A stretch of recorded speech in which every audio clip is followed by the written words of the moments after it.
Welcome, everybody. Thank you for being with us on this Friday morning and in the full swing of the holiday season. I am Gail Greenman, Westside Economic Alliance Executive Director, and we're thrilled to welcome our guests today and welcome everybody attending online. I would like to take a moment to recognize our series sponsor, Legacy Health.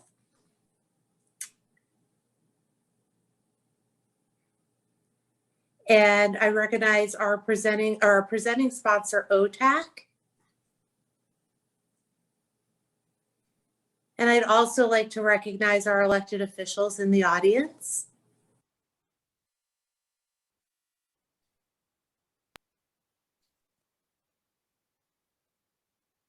As well as our WEA Board of Directors in attendance. And now I'd like to introduce James Winslow from OTAC, our presenting sponsor, to say a few words.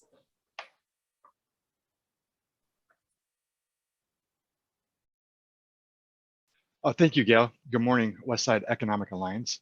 Thank you for inviting us to sponsor today's breakfast forum.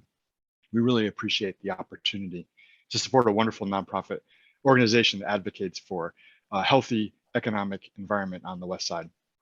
As Gail mentioned, my name is James Winslow. I'm the transportation manager for OTAC's Oregon and Southwest Washington offices. My family and I recently had the opportunity to move to the lovely Portland area from Southern California, and we're settling right in part to individuals that I've met recently, such as Gail, community members, and just the wonderful team and culture at OTAC. OTAC is a full service architecture and engineering firm that serves the public and private sector for architecture, landscape architecture, civil, transportation, structures, water and natural resources, surveying, construction management and inspection, and owner's rep services. Headquartered in Portland with offices in Vancouver, Puget Sound, and Colorado, our 350 engineers, architects, scientists, and supporting team members have been serving the communities in the Pacific Northwest for over 40 years. We've had the distinct privilege to be able to work with some of the communities in the Westside Economic Alliance area, such as Beaverton, Hillsborough, Tigard, Tualatin, Wilsonville, Washington County, and others. In particular, our water and natural resources, surveying, and structures team, since I've been to the area, I've heard nothing but really great things about them. They're really well known and for their quality of service and dedication to what they provide. And we're excited to hear that. When we were asked to do the sponsor the December meeting, I said yes, and then found out what the topic was, IBR, Building a Bridge of Opportunity. And so we're excited to hear from update on the project from Oregon Representative Susan McLain, Washington Senator Annette Cleveland, and IBR Program Director, Greg Johnson. After hearing about the project, I had to go talk to Millicent Williams, my regional manager, and OTAC leads the team for facilitating the program, whereas we're part of the IBR team. We help to navigate and lead conversations to move the program forward with the program partners, the City of Portland, the City of Vancouver, the Port of Portland, the Port of Vancouver, TriMet, C-Tran, Metro, and the RTC. So I'm excited to hear an update on the project. I know that our team is as well. And thank you again just for the opportunity. And we want to wish each and every one of you a wonderful holiday season for you, your families, colleagues, and neighbors, as we enter the 2022 year. Thank you so much, and cheers. Thank you, James, so much. Well, it is my pleasure to introduce our guest this morning, Representative Susan McLain, Senator Annette Cleveland, and Administrator Greg Johnson. Representative Susan McLain is a fifth-generation Oregonian raised on farms in the Willamette Valley. She currently represents District 29, serving the areas of West Hillsborough, Cornelius, and Forest Grove. Representative McLain spent over 40 years teaching and coaching speech and debate in Hillsborough. In 2011, she was honored to receive the Crystal Apple Award for Outstanding Local Teachers. And she also received a national award for longevity and excellence as Glencoe High School's speech and debate coach. Representative McLain works very closely on issues impacting her district, including land use and planning, transportation, and solid waste. Senator Annette Cleveland represents Washington's 49th Legislative District and is a champion and advocate of education, access to housing, small business, affordable health care, and senior and veterans affairs. She brings over 30 years of public and private sector knowledge, including valuable experience on the Association of Washington's Business Board of Directors, the Washington State Hospital Association's Public Policy Advisory Group, and Greater Vancouver Chamber of Commerce's Public Policy Advisory Committee.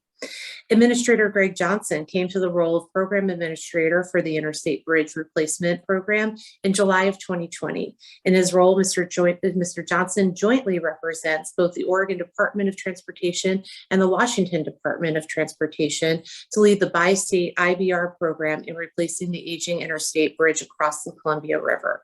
Administrator Johnson has a proven history of effective transportation leadership in both the public and private sectors, including more than 20 years as a senior executive in transportation in the transportation industry.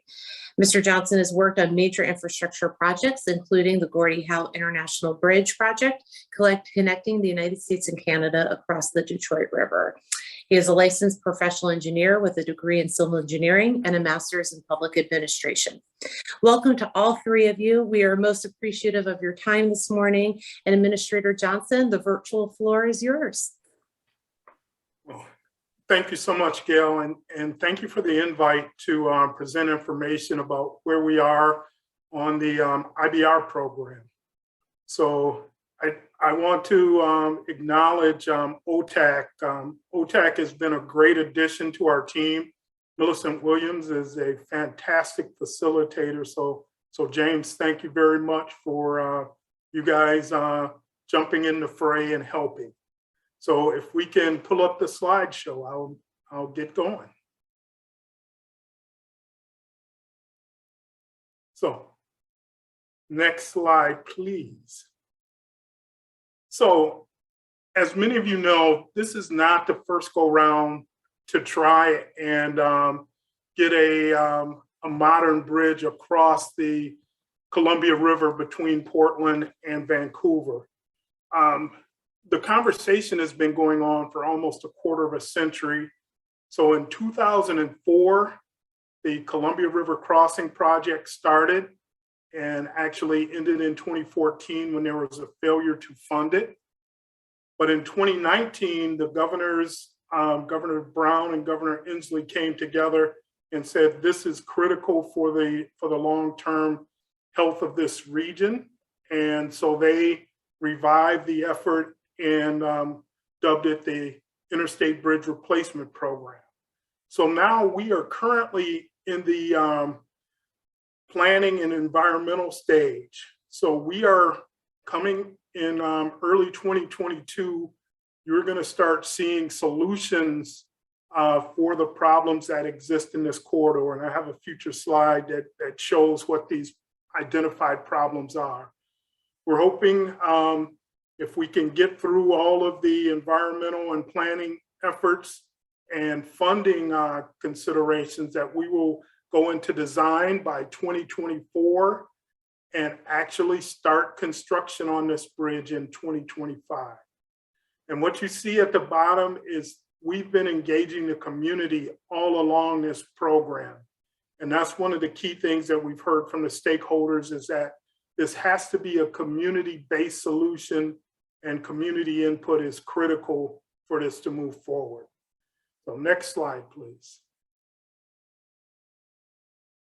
So this is actually a photo of the governor signing the memorandum of intent in 2019 that kicked the program off. $80 million worth of funding was dedicated by both states to make this happen, to get through the environmental process. So we are in that funding debate. The overall program, however, we're looking at between $3.7 and $4.5 billion to complete the construction of this undertaking. So we have a bi-state legislative committee that oversees the work of the IBR team and gives us guidance and helps shape our work that we are doing. So both Senator Cleveland and Representative McLain are co-chairs of that committee, and they have been wonderful partners in giving us resources and information that we need to get this thing moving forward. So here are the list of partners, and James did a great job of describing them. These partners, along with ODOT and WSDOT, make up our executive steering group. So you can see that both sides are equally represented from both sides of the river. Next slide, please. So we talked about the 6 problems that exist in this corridor, and these problems were identified back during the Columbia River crossing, and none of these problems have gone away. They've just become worse. So safety is one of the key issues: narrow lanes, no shoulders, bridge lifts, to the tune of almost 300 bridge lifts a year. Impaired freight movements. We have 2 dynamic ports that sit right in the vicinity of this bridge. So they are concerned about both river traffic as well as being able to get their trucks in and out on I-5.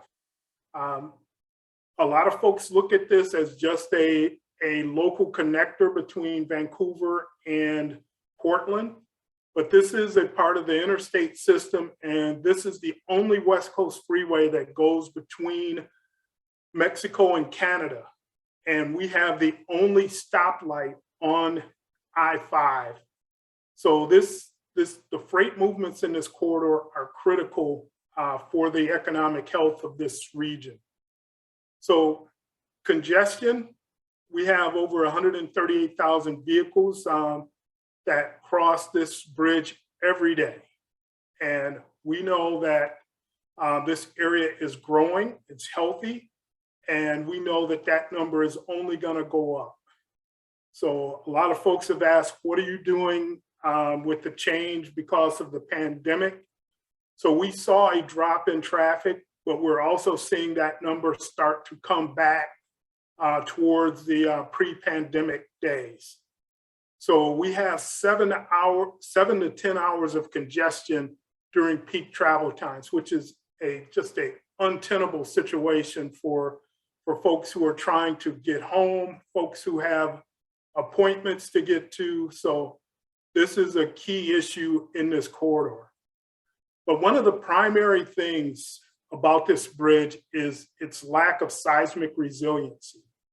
We know that there is the phenomenon called the Cascadia subduction, and it's the movement of 2 tectonic plates off the coast of Oregon, and it moves every 250 years or so. The last time it moved was over 300 years ago, and so we know that we are due for a major earthquake. We don't know if this bridge can survive. The oldest of the bridges, one is 104 years old, one is 63 years old, and the oldest of the bridges is built on wood piles in silty soils. And so we don't know that with 15 tons of concrete counterweight sitting 150 feet in the air, what an earthquake might do to that bridge.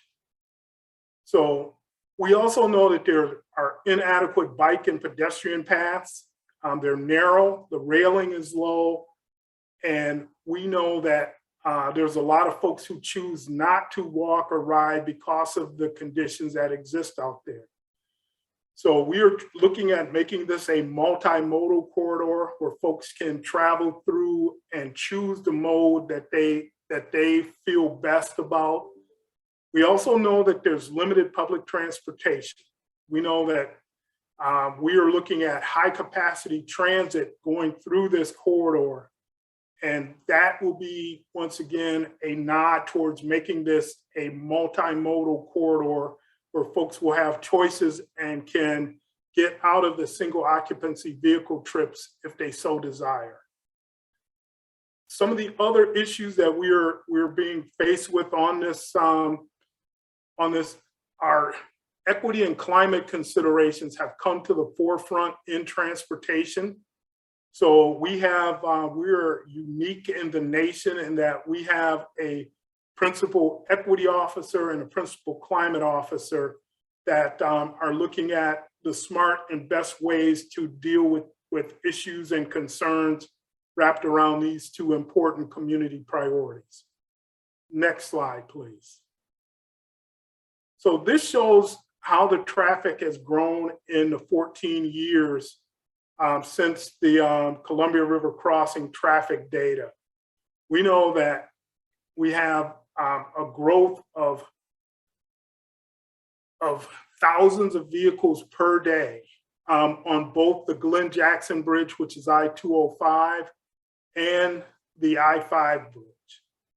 So this is just representative of what we can expect going into the future for a healthy, growing metropolitan area. Next slide, please. So once again, this shows the breakdown of trips by mode. You'll see that there is a lot of single occupancy vehicle traffic, and this is per person weekday trips. So once again, the large bulk of the traffic is in motor vehicles. We know that freight makes up a significant portion. Transit, which currently is handled by express bus operated by C-Tran, and active transportation, those numbers are low because we have just a lack of modern, safe facilities for folks to choose those different modes. Next slide, please. So this once again shows the freight comparisons on both the I-205 and the I-5 bridge, and it shows the growth that's happening in the corridor. So once again, it demonstrates that this is growing, and we have to recognize that doing nothing, closing our eyes to this problem will not make it go away. Next slide, please. So this is a graphic representation of the bridge area. There are 7 interchanges in this 5-mile stretch. And once again, if we were starting from scratch and building this thing anew, we would never have 7 interchanges this tightly spaced. So we're looking at how we can most effectively move traffic through this corridor. So we know that there are 3 through lanes to the north, 3 to the south. One of the issues that we are looking at is an effective way to take all of this ramp traffic. And if I am just getting on to go to a different interchange within this corridor, to try and keep that traffic separated from through traffic to make the through traffic movements much more efficient and safe. We're looking at interchange improvements. We're looking at whether there should be a full, partial, or no interchange on Hayden Island. So these are all issues that are of great concern. We have working groups. We have a community advisory group, an equity advisory group that are looking at these issues. We're also looking at what mode of high capacity transit will run through this corridor. So we're looking at either bus rapid transit or light rail or a combination thereof. So these are key critical issues for the future of this region and the future of folks who want to cross this river at this location. And active transportation improvements, what we're looking at is making sure we're connecting bike and walking trails and sidewalks to this and have wayfinding to make it easy for folks to access this and easily get across the river. Right now, you have to have a roadmap just to find how to get your bike up on the bridge and cross it safely. So all of these things are things that we are looking at. We're also looking at how can we look at demand in this corridor differently? And we're looking at what will ODOT's nod towards congestion pricing south of our project limits. What will that do to demand in this corridor? What if high capacity transit were as effective as possible? What would that do to demand for single occupancy vehicle trips? As well as what about the land use along the corridor? What if that were changed to a more transit-oriented density? Will that change the demand in this corridor? So these are issues that we are wrestling with, and we will have answers for this and what we call the IBR solution or a draft locally preferred alternative coming in the first 4 to 6 months of 2022. Next slide, please. So these are our next steps. We are still seeking community input and feedback. We just closed a survey that had over 9,000 people weigh in on our design options. We're looking at our screening criteria, and we're screening design options. In 2022, we'll be collaborating with partners and stakeholders to reach consensus, and we'll be advancing the IBR solution through the NEPA environmental review process and updating conceptual finance plans to look for funding both locally from both states as well as funding from our federal government from the new infrastructure bill that was passed back in October. So next slide, please. So that wraps us up. And I would ask anybody who wants to dive in deeper to go to our website. It is just a tremendous communication tool at interstatebridge.org. And you can find a tremendous amount of information. And with that, I will end my presentation and we can start an interaction.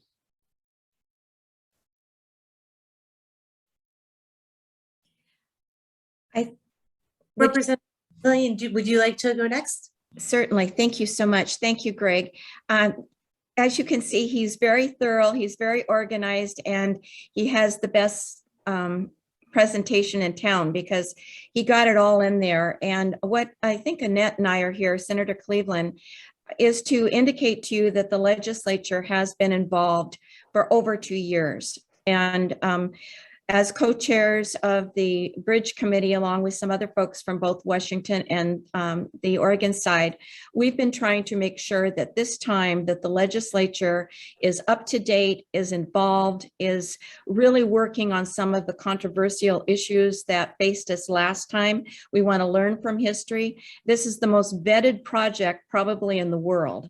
And I, at the time, was actually, when it was started last time, was at the Metro Council as a counselor from the west side of Washington, of the Washington County area. And so I want you to know that every person who has been involved in this go around since 2019, when the governor signed the agreement that we were going forward with re-upping this project and re-upping this corridor study and making sure that we were going to be able to have connection on this very vital corridor on the West Coast that is actually affecting people from British Columbia all the way to Mexico and to the east. And many, many states are very concerned about us helping to really strengthen this corridor for many, many reasons. And so it's an important issue. It's an important endeavor that we're involved in right here. And as Mr. Johnson pointed out, and I want to really emphasize, we have been looking again at need and purpose. We have been updating all of the data, all of the traffic data, all of the trip information on whether it is through trips, if it's short trips or long commutes. It's important for you to know that we are not depending on just what has been happening last time, but we are making sure that it's fresh, that it's connected to new data, that it is really working with those traffic updates and trying to make sure that the system is working. If you looked at the other bridge data that was shown on the slides from Mr. Johnson, you can see the stress that it's putting on the other bridges. And so it's important for us to look at the bridge and we're looking at all aspects of the ports. We're looking at the river travel. We're looking at the airspace for our airports, and we're making sure that we are providing our partners, whether it be Metro Vancouver, whether it be Portland, or whether it be our transit agents, with the future that they also need to provide the services that we expect in this area from a multimodal perspective. And I want to also point out that Greg Johnson and Senator Cleveland, I think, would both agree that we are not just looking at equity and climate as something to add to the need and purpose statement. They are embedded in everything we do. And so it's really important for you to know that we are listening to folks that are very concerned that we also be environmental leaders as we work on our infrastructure, and that we look at equity and that we look at community around this corridor and make sure that we have not disadvantaged them and that we are making their daily lives also the best they can possibly be and make up for some of the mistakes that may have been made in the 60s when some of this infrastructure was actually started. I also want to really put a bell around that outreach that has been done. If you look at the outreach in the last 6 months to a year, or you look at the upcoming engagement, we have some of these community equity. We have an equity advisory group that's all on the equity issues and how we can have an equity framework in everything we do. We have a community advisory committee that is really working on desired outcomes for citizens across the region, and also is looking at some of the issues as far as safety and looking at resiliency issues that they believe that we have that this corridor is involved in. And I love the community working groups. We have a commuter work group. We have work groups that deal with freight. And so these are the experts. These are the people that do commute. These are the people that use this for a freight corridor. We just have so many we have active transportation working groups, just so many of them to really look at every aspect of this bridge. I also would like to point out that last time we felt that the bridge didn't end up getting built, or the corridor didn't end up being modernized and improved, because at the last minute, there were hard issues that had not been addressed. And as Greg likes to fondly say, put in the bank once we've made a decision. And I really agree with that. And so we're making sure that all the legislators are involved all of the time, specifically making sure that we are looking at what are the possibilities for the best type of financial package to actually get this work done and pay for all of the improvements and modernization and resiliency that we need. And so Senator Cleveland and I will be leading really efforts in both Olympia and Salem to try and make sure that we have the support of our peers.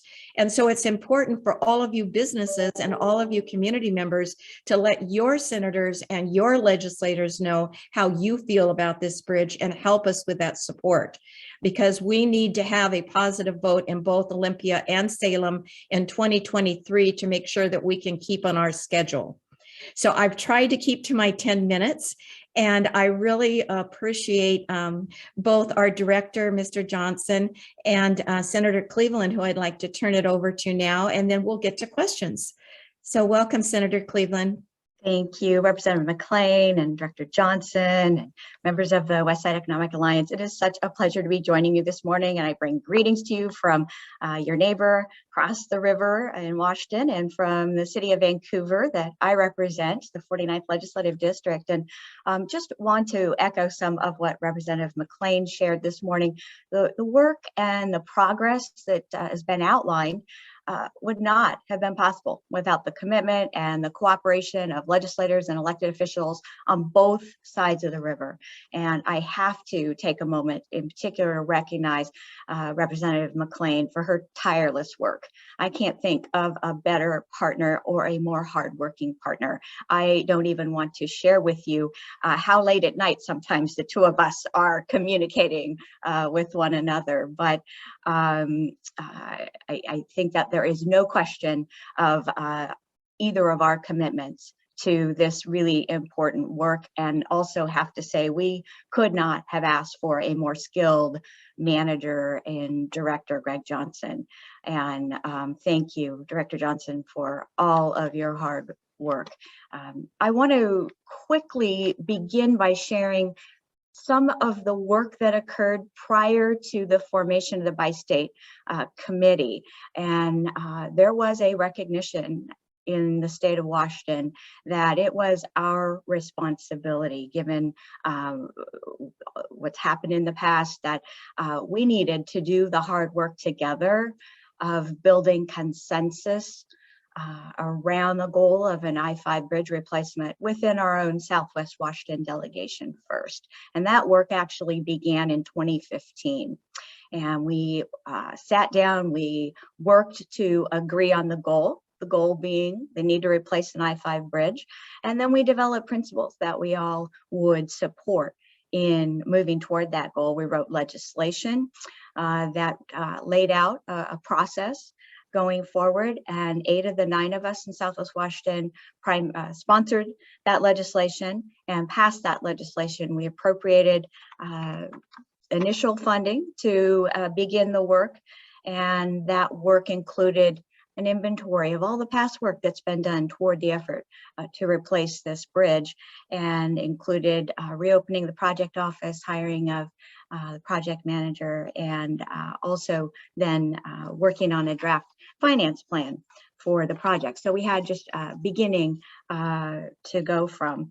And it was at that point then that the Bi-State Committee was formed, and we began meeting regularly. And it's really the responsibility or the role of myself and Representative McLean as co-chairs of the Bi-State Legislative Action Committee to continue to support and to really help advance the process that we've all embraced, we've all agreed to supporting, and to also ensure that we are helping with outreach to our constituents, our communities, and to the public, and then provide oversight as this process continues to move forward. I'm grateful, I have to mention, to each and every member of the Legislative Action Committee. In Washington, we use the acronym JLAC. It's the Joint Legislative Action Committee, but for me, it's easier to call it the Bi-State Committee. But we recognize that all of us have to keep pulling together and working together in order to reach a successful outcome, which is a bridge replacement that's going to serve our kids and our grandkids for generations to come. We've already heard some of the many compelling reasons why this is important, why we need to replace the I-5 bridge. The bridge is antiquated. It's one of the only bridges left in our country serving a major interstate highway that's a drawbridge. The safety is an issue. The one span is over 100 years old, and it was built to carry wheeled vehicles at 5 miles per hour. And I'll say that again, 5 miles per hour, and groups of animals by the droves. And that's actually language that I lifted from the time when the first span opened. We know there are no shoulders. It's difficult for emergency vehicles to access the bridge when there are accidents. There are delays when it's congested, and particularly what concerned me as chair of the Senate Healthcare Committee, delays in getting patients to treatment and medical personnel to facilities. There's very limited, as we've already heard, pedestrian and bike access that we absolutely must improve. And all of these things constrain our economy. And I know that we all know that. Traffic backs up every single time there's a bridge lift, and freight and goods can't get where they're going in a timely way. It costs all of us in so many ways. We've already heard about the impacts on the environment and the need for more transit and, frankly, yeah, better transit options. What I think is important, and what I'm asked most frequently when people talk about the need to replace the I-5 bridges, what's different? What's different about this effort, about this time? And there are so many things I can point to. What's different this time is that a majority of legislators on both sides of the river have come together. We've agreed on a process that we all support. We've committed to staying engaged through the various really hard discussions. And we know that really the only way that we're truly going to be successful is by taking that bipartisan approach. I'd also say that bi-state support is obviously evident in the creation of the current legislative effort between our two states. In addition to the regular bi-state committee meetings that take place, we've also worked collectively to communicate with our federal delegation members, as we recognize that our federal partners are also key to this effort going forward. As I've already mentioned, one of the key directives that we as legislators put forward was the development of initial conceptual financing framework. And while final financing is dependent upon many variables that are yet to be decided, what's also different in this effort is that both states have come forward to help support with funding this hard work. And as I'm sure you all recall, in the past effort, the federal government had put forward over $100 million to support the work of the last project. And so we, as members of the Bi-State Committee, also directed that as much work that had been done in the past as possible be utilized in this current effort in order to be good stewards of those very precious federal funds as well. I also want to recall that this project was designated in 2008 as a project of national significance. And we know that it's integral to ensuring the economic opportunity in the future for both our states, our region, and our country. Replacement bridge is going to aid in commerce, moving freight and goods, cost effectively helping create living wage jobs. And certainly at this time, when we're facing continued public health emergency and crisis, it's going to help put people back to work after the pandemic. I also want to echo and reinforce something that Representative McLain mentioned. It has been one of our top priorities as a bi-state committee to reach out, to listen, to hear from all perspectives, and especially those who might have differing viewpoints, because we know that that is truly what's going to help ensure that our final decision, our final project that moves forward is as sound as it can be and incorporated a very wide and diverse range of feedback. So the other point I'll make and reinforce that has been mentioned as well is that our work in this effort also is very much viewed through a lens of equity and climate impacts, and legislators on both sides of the river are committed very fully to that goal. So I remain every day very focused on what success looks like. And success looks like moving that first shovel of dirt that leads us to a final finished bridge replacement, a bridge replacement that is state of the art, that better meets our needs today, and more importantly, is going to meet the needs of tomorrow and beyond. So imagining that ribbon cutting is what keeps me focused. It keeps me resolute and continuing to get the work done with my wonderful partners that are here today. That's going to lead us to that final replacement bridge that we so need. So it's an ambitious goal. to begin construction in 2025, and we are all pulling in that same direction. Want to end by saying thank you to each one of you, members of the Westside Economic Alliance, for your long involvement in this effort and recognition of this need. Encourage you to continue to stay engaged, particularly in the next several months when we're making really critical decisions in moving forward. And I'm very much looking forward to joining all of you at the ribbon cutting. So thank you. Administrator Johnson, Representative McLean, Senator Cleveland, as we wait for questions to come up in the Q&A, and I actually see the first one is right there. I wanted to thank you for your presentations and your wealth of knowledge on this really important issue. I'm going to be moderating the questions. I see two in the chat. Will the Interstate Bridge Replacement Program submit a revised conceptual financial plan to the governors and legislative transportation committees? And to what degree do you anticipate that construction cost inflation will impact project funding and design options relative to the December 2020 plan? So we have submitted as a matter of fact, it was a year ago, we submitted a conceptual finance plan that took numbers and brought them up to the current years of expenditure that we anticipate. So that exercise has been gone through. Now what we're doing is we're waiting to get the details settled so we can get a more precise estimate of what this will be. We think that given the options that are out there, that we are in a ballpark between 3.7 and $4.5 billion.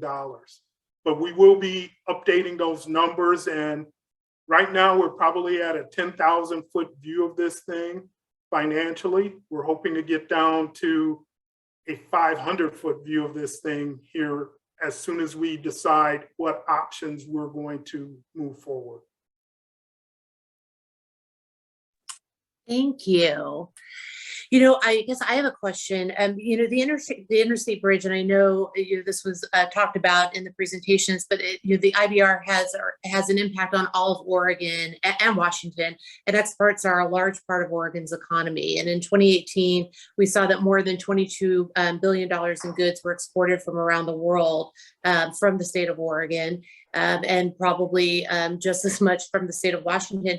What plans have been made to ensure that export activity isn't negatively impacted during construction? And I know you mentioned, there's obviously truck capacity and navigation, both, boating exports. So could you address what plans have been made, or will that be discussed? So we know that we can't just shut down the existing I-5 bridge during construction. So we're looking at plans that will build a new bridge beside a further to the west downstream of the existing bridge by probably 100 feet or so, to maintain traffic as much as possible. And then once we're ready to make a connection, we'll have some incentivized times to get the contractor to tie in and shift traffic over to the new bridge, and then the old bridge will be demolished. So we know it's still going to be a lot of gawking, a lot of folks looking at very large construction equipment. So we anticipate there's going to be backups, but we're going to try and do smart things to make sure folks can get through the corridor during construction. And if I could add to that, this is not unique to this particular area or this particular corridor or any construction project. If you look around or look at anything that's been built, including the Glen Jackson, there were lots of plans that were set aside, and we talked to people on both sides of the river there to make sure that we were looking for the very best possible way to mitigate whatever those inconveniences or those changes or those detours were going to be.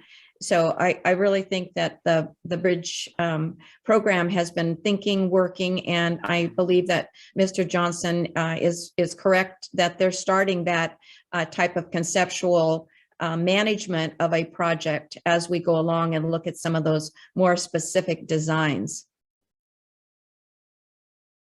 Thank you. We have another question. Thank you for the cooperation and coordination that is occurring given the scale and cost of the overall project. If it becomes necessary, can the project be phased? So most any project can be phased.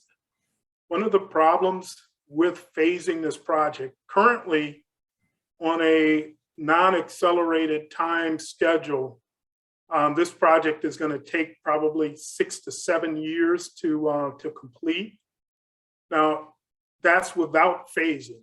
If you look at phasing it and delaying financial commitments, you're going to talk another generation of work that has to go on. So we are advocating for this to be one project and get all of the things done we need to get done.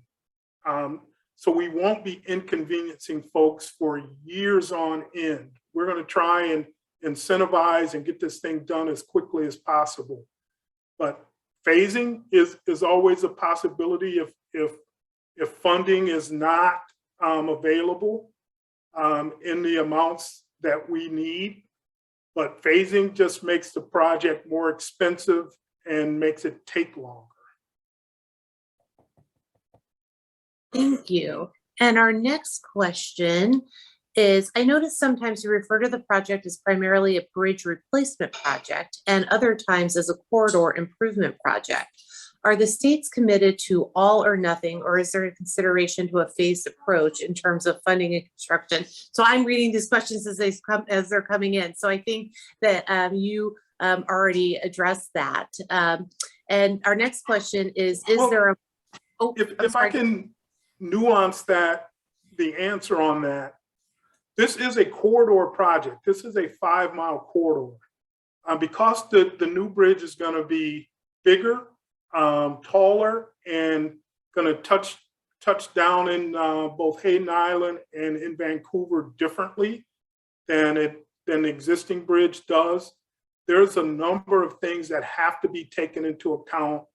The interchanges have to be modernized. So once again, you can phase it, but once again, you're kicking the can down the road with at a cost of more hundreds of millions of dollars for the delay that you will get.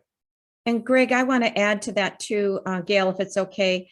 We all the way since 2013, we had made corridor investments on both sides of the river already.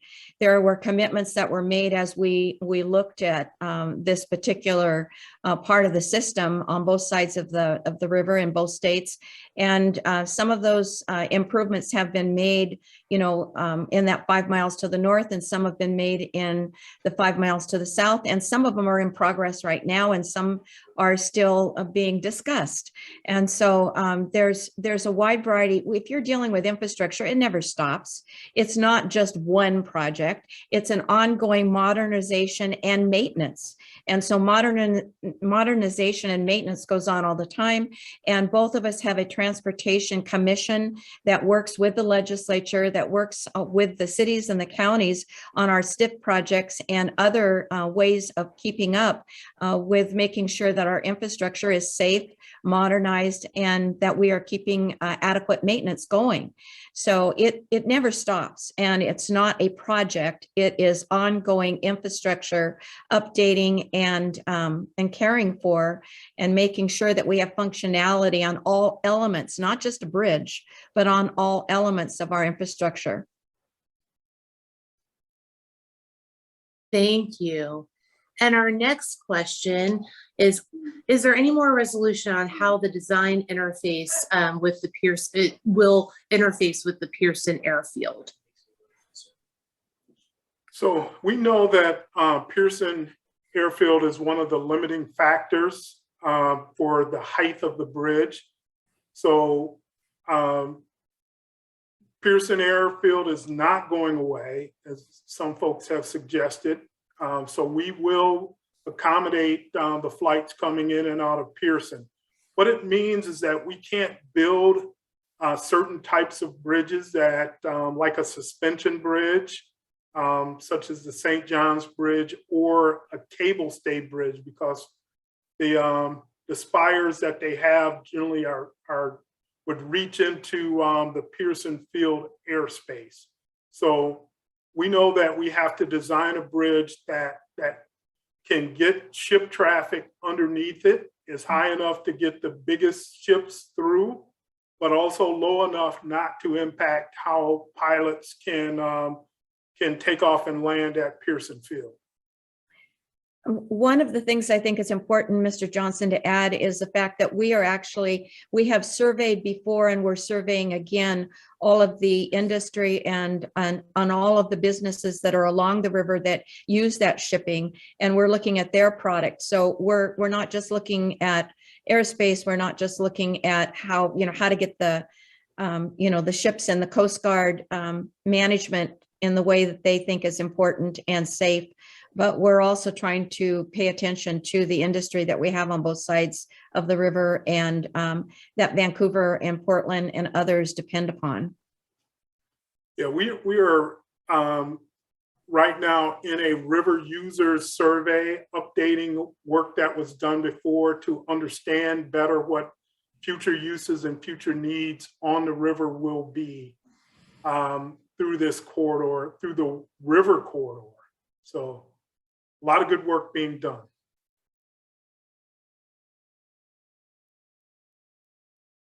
Thank you. Our next question is, Oregon and Washington, either jointly or separately, have agreed to $86 million in compensation to the river users for height limitation that would be imposed by a fixed span. Have these costs been included in the financial plan?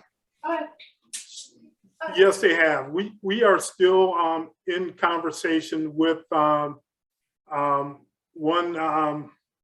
manufacturer in particular that could significantly be impacted by not having a lift span. So that conversation is ongoing, but we recognize what the boundaries of what that cost could be. So they are a part of our plan moving forward. And our next question is there any opportunity to move the historic apple tree site near Fort Vancouver and develop a robust mitigation plan that would allow improved construction phasing and improved connections in Vancouver? So my understanding, we are not going to impact the location of where the historic apple tree is. And for folks who don't know, this is one of the longest surviving apple trees in the region. It's the mother of a number of different apple trees around this region. So it is not our plan to impact that location, but we are going to have contractors looking at what are the best practices to make sure that we are having the least impact. And this will be through incentives, through disincentives, to make sure that they are paying attention to impacts to the community. That's going to be tremendously important, because we will be in downtown Vancouver and impacting how folks access it in a very significant way. So very good conversations are occurring now, but we will be incentivizing contractors to do smart things with lesser impacts. I just want to add to that, yes, we have our state legislators very involved in this effort, but we have many of our local elected leaders as well, who are also very much a part of this ongoing work. And I know many of the local leaders are here with us today, and I want to thank you for your continued engagement and help in addressing these many challenges, including our old apple tree.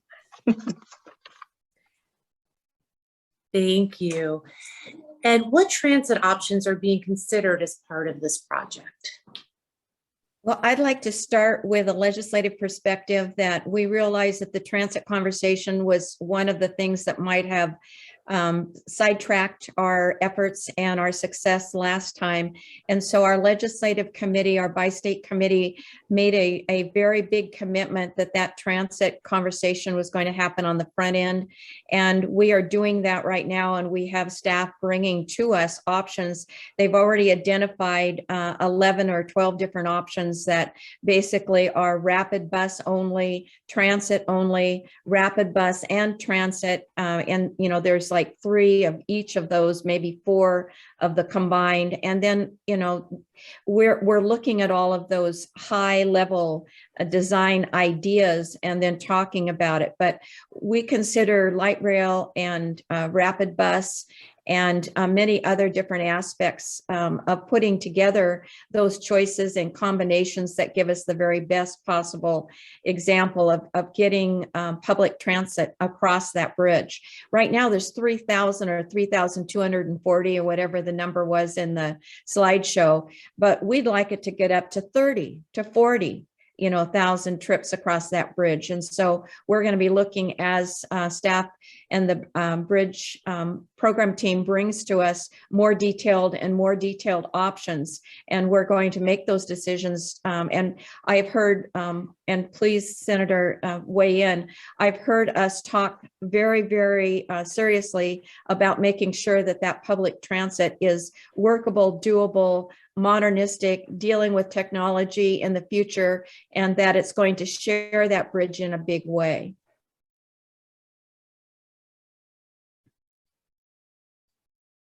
And absolutely, that continues to be a priority from the Washington side of the river as well.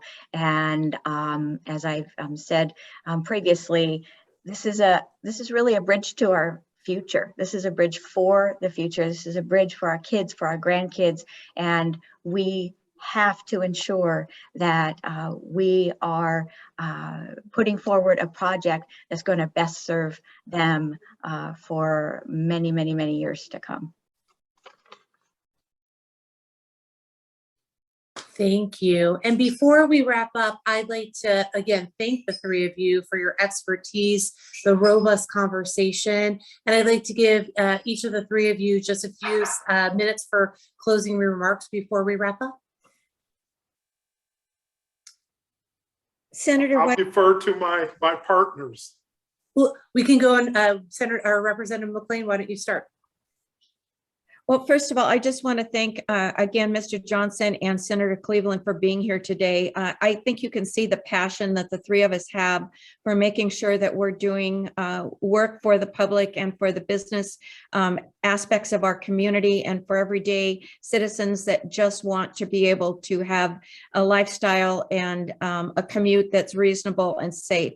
And that we are looking at all of the aspects of the public testimony that's coming in. We're looking at it, we're delving into it, we're asking each other questions. We continue to bring people to the table to work with us on this endeavor.